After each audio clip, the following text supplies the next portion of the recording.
আজ আমি আপনাদেরকে যে ঘটনাটি শোনাবো সেটা ভৌতিক না, কিন্তু এই সত্য ঘটনাটি যে কতটা ভয়ঙ্কর সেটা আপনারা শুনলেই বুঝতে পারবেন। যখন এই ঘটনাটি আমি প্রথমবার পড়লাম তখন আমার গায়ের লোম শিউরে ওঠে। তাহলে আর বেশি কথা না বাড়িয়ে শুরু করব এই রোমহর্ষক ভয়ঙ্কর ঘটনাটি। হাই তনুশ্রীদি, আমি সোহম নারায়ণপুর থেকে বলছি। আমি যে ঘটনাটি তোমাকে লিখছি সেটা কোনো ভূতের ঘটনা নয়, কিন্তু এটা একটা মর্মান্তিক ও দুঃখজনক ঘটনা। ঘটনাটি ঘটে আমারই গ্রামে। প্রায় 6 মাস আগে ঘটে এই ঘটনাটি। আমাদের গ্রামটি বেশ ছোট। গ্রামের ঠিক একদম মাঝের বাড়িটাতে একটা পরিবার থাকত। পরিবারে 4 জন সদস্য ছিল। 2 স্বামী স্ত্রী, তাদের শ্বশুর এবং তাদের ছোট্ট ছেলে সাহেব। বাচ্চা ছেলেটি সবেমাত্র হামাগুড়ি দিতে শিখেছে। একদিন যখন সাহেবের বাবা কাজে চলে গেলেন তখন সাহেব খুব কান্নাকাটি করছিল। তার মা তাকে কিছুতেই সামলাতে পারছিল না। তাই তার দাদু বলল, দাও বৌমা, ওকে আমার কাছে দাও, আমি ওকে মাঠে নিয়ে যাই। না না বাবা, সবে হামাগুড়ি দিতে শিখেছে, ও বদমাইশি করবে, আপনি যান। আরে না না, দাও না, কিছু হবে না। ঠিক আছে, নিয়ে যান আপনি, কিন্তু একটু চোখে চোখে রাখবেন, বড্ড দুষ্টু হয়েছে ও। এসো দাদু ভাই, এবার আমরা মাঠে যাব। এসব বলেই তারা দুজন মাঠে চলে যায় এবং সাহেবের মা বাড়ির সব কাজকর্ম করতে থাকে। তার দাদু তাকে চাষের জমিতে নিয়ে যায়, গিয়ে তাকে এক জমির ওই আলিতে বসিয়ে রেখে জমিতে কাজ করতে থাকে। সাহেব ওখানে খেলা করছিল। জমিতে অনেক কাজ থাকার কারণেই সে নিজের খেয়ালে কাজ করতে থাকে। নাতির কথা তার বেখেয়াল হয়ে গিয়েছিল।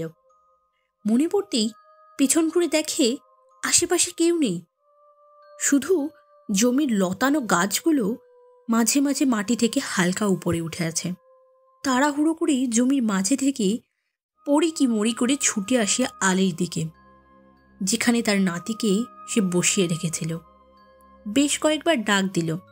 বুকের চাপা কষ্ট ও ভয় তার মুখে ফুটে ওঠে। অনেক ডাকাডাকির পরও, এদিক ওদিক দেখার পরও সে তার ছোট্ট সাহেবকে আর খুঁজে পেল না। মাথায় হাত দিয়ে জমির একপাশে বসে পড়ে সে। বেশ কিছুক্ষণ চুপচাপ থাকার পর সে কিছু একটা আওয়াজ শুনতে পায়। এদিক ওদিক ঘুরে দেখে পাশে থাকা পাট ক্ষেতের মধ্যে থেকে আওয়াজটা আসছে। দৌড়ে যায় ওইদিকে। অনেক বড় বড় পাট গাছ, প্রায় 2 মানুষ সমান।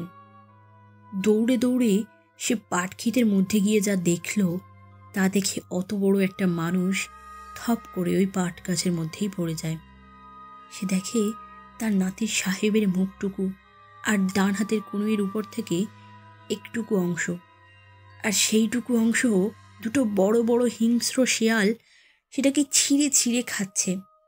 সে কি করবে বুঝতে না পেরে সেখান থেকে দিশাহারা হয়ে হনপন করে বাড়ির দিকে চলে আসতে থাকে। বাড়িতে এসে সবে সে উঠানে পা দিয়েছে, তখনই তার বৌমা অর্থাৎ সাহেবের মা বলে উঠল, বাবা, সাহেবকে নিয়ে গেলেন যে, ও কই? সে এক প্রকার অন্যমনস্ক হয়েই সেই কথার কোনো উত্তর দিল না। আসলে সে কি বলবে সেটাই বুঝতে পারল না। কি হলো বাবা, সাহেব কোথায়? হ্যাঁ হ্যাঁ, ও আসলে জমির পাশের পাট ক্ষেতের মধ্যে খেলা করছে, আমি ওকে কিছুতেই আনতে পারলাম না। তুমি যাও, দেখো গিয়ে নিয়ে আসতে পারো কি না। সে কথাটা বলতে বলতে সোজা ঘরের মধ্যে ঢুকে গেল। কথাটা শুনে তাড়াতাড়ি করে দৌড়ে যায় সাহেবকে আনতে। দৌড়াতে দৌড়াতে পাড়ার একজনের সাথে দেখা হয় তার। তারপর সব কথা শুনে তারা দুজনেই যায় সেই পাট ক্ষেতের দিকে।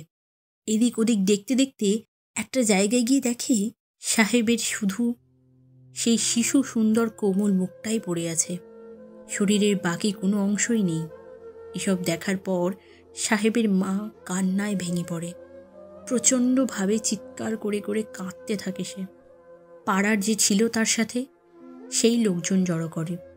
তারপর তাকে ধরাধরি করে সবাই বাড়িতে নিয়ে আসে, আর সাথে সেই সুন্দর শিশুসুলভ মুখটিও সঙ্গে করে নিয়ে আসে। বাড়িতে গিয়ে সে চিৎকার করে কাঁদতে কাঁদতে বলে, বাবা, কেন কেন আপনি এমন করলেন? কেন ওকে নিয়ে গেলেন? আমার সাহেবকে ফিরিয়ে দিন বাবা, আমার সাহেবকে ফিরিয়ে দিন। তার চেঁচামেচিতে অনেক লোকজন জড়ো হয়ে যায়। তাদের মধ্যে একজন ঘরের মধ্যে গিয়ে দেখে ঘরে একটা দেহ ঝুলছে। সেটা দেখে সেও চেঁচামেচি করে এবং বেশ কয়েকজন লোক গিয়ে সাহেবের দাদুর ঝুলন্ত দেহটাকে উদ্ধার করে। তারপর পুলিশ আসে।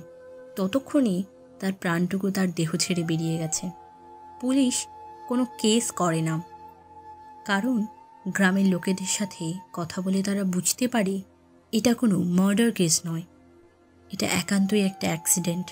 নাতির শোকে দাদু নিজেই আত্মহত্যা করে নিয়েছে। এই ছিল এক মর্মান্তিক ঘটনা। ভালো লাগলে পড়ে শুনিও। এই ঘটনাটি একান্তই একটি সত্য ঘটনা অবলম্বনে। কাউকে কষ্ট দেওয়া আমাদের চ্যানেলের মোটিভ নয়। আপনারা ঘটনাটিকে শুধুমাত্র শুনুন, সত্যতা যাচাই করতে যাবেন না, তাতে অনেক মানুষ কষ্ট পেতে পারে। বন্ধুরা, ঘটনাটি আপনাদের কেমন লাগলো কমেন্ট করে জানাতে ভুলবেন না। ভালো লাগলে লাইক, শেয়ার অ্যান্ড সাবস্ক্রাইব করে দেবেন। আর এরকম ঘটনা যদি আপনাদের সাথে ঘটে থাকে বা আপনাদের আশেপাশে ঘটে থাকে, তাহলে অবশ্যই আমাদেরকে শেয়ার করুন।